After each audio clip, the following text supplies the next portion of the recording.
Nako, madalas mangyari yan. Halos lahat ng Pilipino ay ganyan, one day millionaire. Pag may pera ngayon, naku, wow, bonggang-bongga all over. Hindi nila naalalaman, baka bukas wala na silang pera, marami na silang babayaran. Mangungutang na naman, magpapatong-patong ang utang, yung inutangan, ibabayad doon, utang naman para pambayad doon, patong-patong lamang. Walang katapusan, meaning, kautang-kautang nyo, ang interes ay lalong dumadami ng dumadami. Dapat ay magtiyaga lang tayo kung anong meron tayo. We don't have to be going out every night if we don't need to. Hindi natin kailangan maglamierda araw-araw kung hindi naman kailangan. Kung pwedeng nasa bahay lang tayo, at least hindi tayo gumagasta. Gagastin lang natin, ay kakainin natin, kasama natin ang ating pamilya. Kasi para sa akin, yung labas ng labas, gastos ng gastos, 70% of that is pagyayabang na.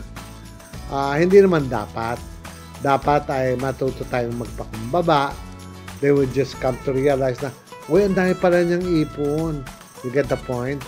If you have money, just keep it to yourself.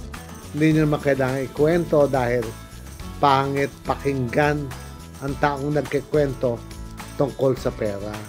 Kasi pag nagkwento ka na, I have this, I have that, I have that, I have so much of this, so much of that, people will hate you. Sasabihin nila, ay yabang-yabang naman ito, sobrang mahangin, hindi na maintindihan kung anong gagawin, nagkapera lang. Samantalang kung tahimik ka lang, magugulat ka na lang because nakakabili ka ng ganito, ma-acquire mo yung ganon, at magugulat na lang sila, sabihin nila, oh, akala ko ba walang kita masyado yan, pero nakakabili ng ganyan. Kumbaga, mabuti pa yung manggulat ka kesa ikaw ang maggulat one day na lahat ng tao ay ayaw ka na dahil mayabang ka.